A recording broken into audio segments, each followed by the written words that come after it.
Hey, what's going on, beautiful people? In this video, I want to share with you the first 5 things that you should think about when you are pursuing your first home, going on that journey, right?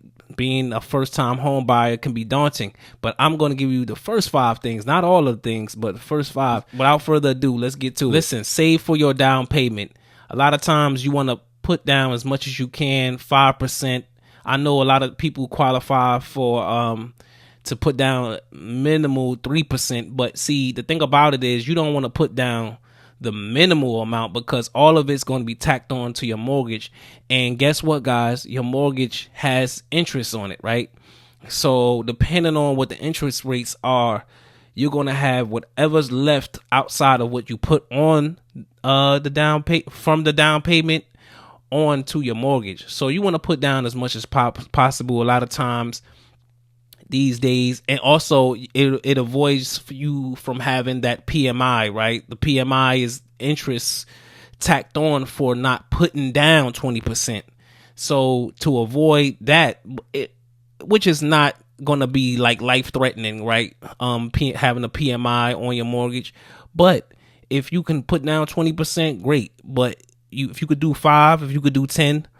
Let's try to avoid doing 3, because guess what? You're going to have to pay that plus interest when you actually finalize and get your mortgage rolling. So put down as much as you can. Step 2, know your credit score. This is important, guys, because your credit score is going to affect your interest rate, right? So to get the best interest rate, you're going to need great credit, or good credit at least. And a number of banks, credit unions, which I champion, which I have my mortgage with, will give you their lowest interest rate.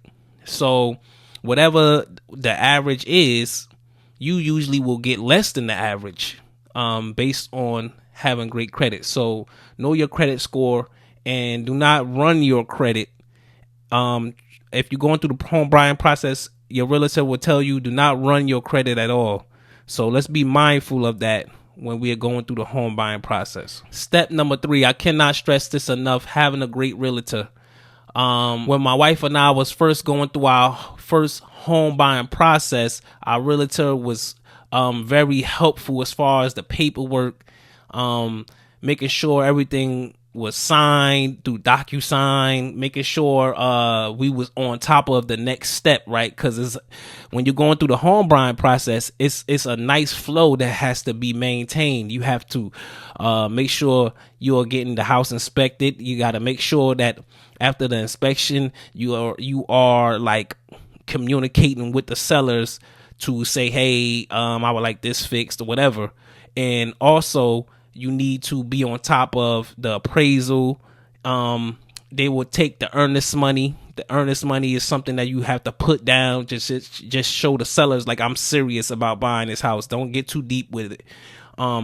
Your realtor is going to be on top of these things. Once you find a house that you like, and before you even find a house that you like, they will be the ones making sure, hey, did you check this house out? Did you look at this one? They should set up a portal with you. That's what our realtor did, and make sure that these houses are being all being looked at by us, even though they are probably on Zillow or realtor.com anyway. But that's the point of having a great realtor. Number 4, getting pre-approved for your mortgage loan, right? So you have to get pre-approved before any realtor will ever take you seriously. They're going to ask you to make sure you got your pre-approval letter that you can show them. And this is going to actually sellers take you more seriously also. So they want the letter from you so the sellers will take you more seriously, and to make sure that they're not wasting their time, right, with somebody with bad credit that won't get the loan approved. At the end of the day, it's all about the loan getting approved for them because they want to make their commission check, right? So get pre-approved, have that letter with you, and you can put it right in that realtor's face to let them know, hey, I'm serious about buying said home, or if you have your own realtor, I'm serious about you taking me on as a client. Number 5, now that we've done all of that, we have to find a home that we like, right? So we have to find a home that we like in the neighborhood we like, the district that we like, and that could be daunting that could be a huge task. But as I said before, your realtor should be helping you with that. They should set up a portal where they're sending you homes, as well as you doing your own due diligence. Also, if you have a great realtor, maybe they have an inside track to a home that's not on the market yet, but them and the other realtor, the sellers, they are friends, and they will let you know, hey, this home is going to be coming on the market. You want to go see it before it comes on the market. This is a great realtor. This is how you find a home, by getting with a great realtor that can get you in the doors, and seeing homes that maybe not on the market yet, but they will be, and you can have the first dibs on it. So I hope this helped, with 5 steps. There's way more steps. Actually 5 more, but I'll do another video on that. So like, love, share, tell a friend to tell a friend if this is helpful. Share with everybody. Let's win, people.